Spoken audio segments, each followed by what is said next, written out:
I also just say what you've done for me has also affected my family positively as well. So that's, I think, important. I can't do that. How am I going to do that, Rebecca? Like,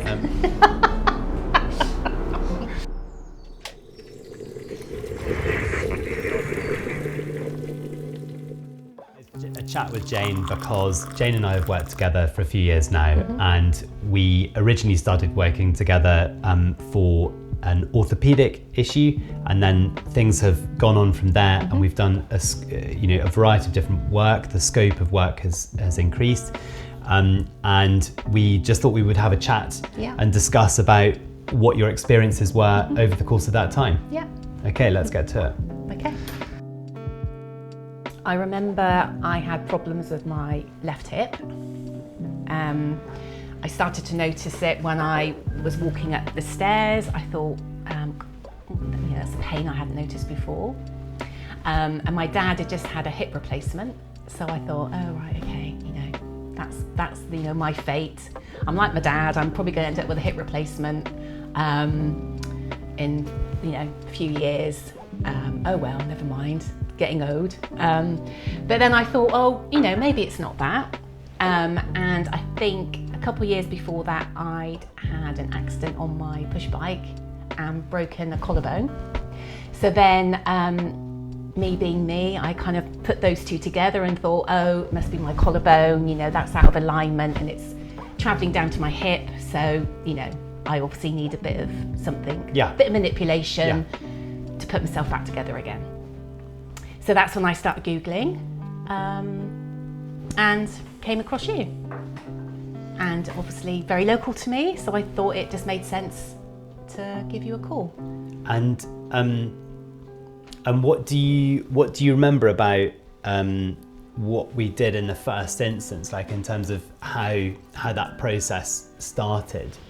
I remember being. I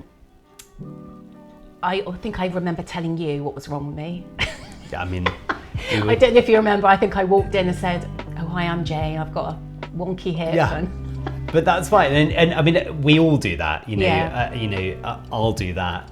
We all do it, don't we? We all assume, don't we? We know what's wrong, what's going on. Exactly. Yeah. And I mean, some of that is bound to be right as well, but it's not necessarily all the the whole story.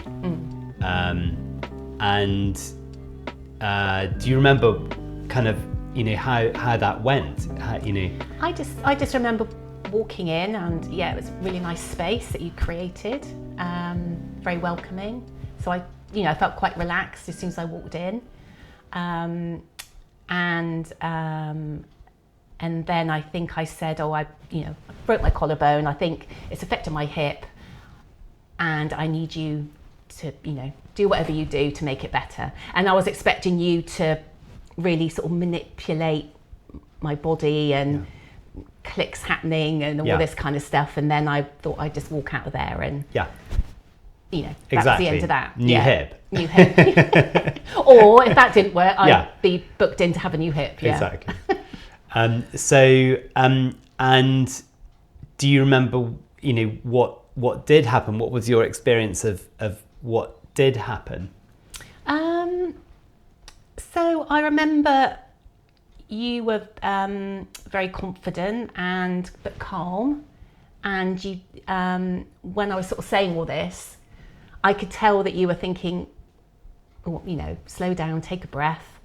It may not be that, and then I think if I remember rightly, you just did a few checks to make sure there was everything, perhaps where it should be. Yeah.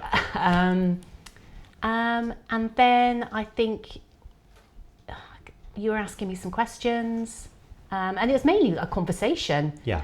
And then you were just sort of, I think you had your hands on my feet, and it was all just very gentle and just having a conversation with you, really. That's what I remember. And I mean, it was quite a long time ago now, but do you remember about how that felt, about how that process of commencing treatment for for something which in your case was mechanical? It was it was a joint a joint complaint. Do you remember about how treatment felt? I just remember feeling very relaxed, very, I don't know what the word is, I want to say peaceful, but yeah, peaceful, relaxed, peaceful. Was it boring? No, not boring, no. It was enjoyable, yeah, just very relaxing. And how was it enjoyable? What was enjoyable about it? I was hopefully going to sort out my problem. Do you know what I mean? It was a space where I came to heal, I guess, if you like. So it was nice that I thought I'm starting this journey to sort this out. Yeah. Because I had procrastinated about it for quite a while. Should I do this? Should I do that? You know, oh, it'll get better on its own. Yeah. Blah, blah, blah, blah, blah. And then I eventually just thought, oh, let's just do it. So I guess I was relieved as well that, yeah, at last I'm sorting this out and hopefully get better. Yeah, exactly. And did you get better? Yeah, I did. Yeah. And I mean, in simple terms, at that stage, what got better? So the initial problem, my hip, I think after maybe the second time of seeing you, I was walking up the stairs and thought, oh, okay, this is better. You know, I didn't sort of notice my hip anymore. And it's still the same now. And maybe I just felt just a bit more relaxed altogether on myself, you know? Yeah. So a lot of the time, the process of helping someone, even with what appears to be a very straightforward issue, like you came to see me about, is very easy to discuss and illustrate in terms of the joint itself. You know, so treatment, like you've just explained, you know, you lie down, hold onto your feet, etc., put your leg into a certain position, and very gently just help your body to undo. But the thing that's really challenging to convey is what that feels like, and also the larger aspects of how we feel and how important that is instrumental in creating those potential dysfunctions. What do you remember about in that respect, in terms of how it felt to engage in treatment in a wider sense? In that moment when my body literally did just relax and my legs sort of almost, kind of just, well, they're just relaxed. And I thought, okay, that was strange. And maybe I've been carrying this tension, which I didn't realise, and you just helped to almost release that. And then when I walked, you know, we'd finished the meeting and I walked out, I almost felt like I'd left something behind, really, that you managed to, you know, extract tension or some kind of trauma out my body, and I was able to just leave it behind, which was really, amazing. Yeah. So if we just discuss, without sharing any kind of confidential information, just what happened, just in terms of the process, so that we can be clear on that, which we've done before, but I'll explain about that. Then, you know, it might make more sense.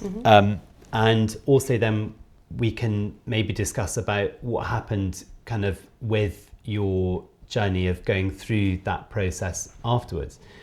So what I helped you to do in terms of the mechanics, in terms of the anatomy, was to show your body the position that your hip was in, which, if you like, it hadn't kind of realized that it was in, because when we sustain an injury, what happens is that the brain effectively uncouples, unlinks from the body. And so a dysfunction will just stay there, will stay in the same position. And what we did was we helped that to connect. So that's what happened on one level. But on another level, what we're also doing is we're helping you to feel again. So in exactly the same way. So if our brain can't feel where our hip is, for instance, then it can't facilitate change. But also the tension that's held in the body, in the fascial system, if our brain isn't aware of that being present, it just doesn't do anything about it. It just shelves it. So what had happened was that your hip had moved back into the right place, but also you'd left behind the tension that had been there previously. Yeah. And it's not as if it's a process of taking that out of you. It's just a question of how we connect your emotional centers in your brain to your body, which is via the autonomic nervous system, in order to facilitate not only change on a short-term basis, but also create longer-term change.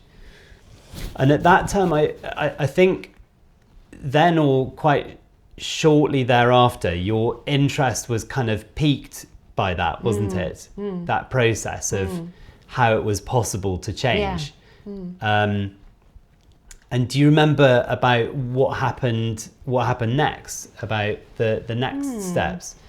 Because I think at that stage, that was maybe when you came to the workshop. Yes, that's right. You set up, yeah. And what do you remember about that? I remember it was a great setting, lovely group of people, and it was just a lovely space to, I guess, talk about what you do and, you know, the possibilities. Talk about healing. Yeah, I just found it very interesting, and yeah, kind of opened my mind to a lot of other things that I guess a lot of us don't realise is possible. And since then, what have you noticed is possible? Gosh, that's a question. I mean, it's a very broad question, isn't it? Because also it's not as simple as, you know, a specific number of things being made possible by that single event. It precipitates that there are other things that follow afterwards, and we start to build connections. You know, just referring back to the workshop, it's about building connections and just understanding how things operate. So it creates possibility, and specifically possibility for change, in exactly the same way that you came to see me about your hip, and you were asking whether it was possible to change that. The kind of the work to do in the workshop is really understanding. It was understanding, you know, what are the possibilities for change. And that was termed healing, but it could just as easily be change. You know, can something change, or can it not? And so what we did in that workshop, again, was exactly the same process, is to create an environment whereby we were calm and in our parasympathetic nervous systems. And in that mode, that's when change can happen. And when we're panicky and we don't feel okay, that's when change doesn't tend to happen. Things tend to stay the same. So which changes do you think have happened as a result of the work that we have done together? And again, that's a big question, but lots of things haven't happened because of the work that we've done together. But what changes are you aware of that have happened as a result of what we've done together? I guess I felt I was on a bit of a treadmill when I saw you, and I think you helped me maybe stop and maybe analyse.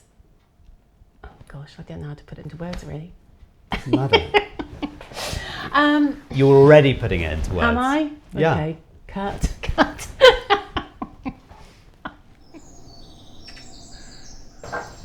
Thank you, Jane. I can't do that. How am I going to do that, Rebecca? Say thanks for coming in to chat with me. Okay, all right. Literally, it feels like my first day at school. Yes, what would you like to say, Ed? Shake her hand. Thank you so much for coming in. No, you're very welcome. because I'm aware that it can be really uncomfortable to actually describe what's going on, because it feels like you're crazy. So, you know, it's not a comfortable thing to do. Well, Stefan already knows I'm crazy, so that's okay. You're not crazy. And can I also just say what you've done for me has also affected my family positively as well. So that's, I think, important. How has it done that? Well, I think,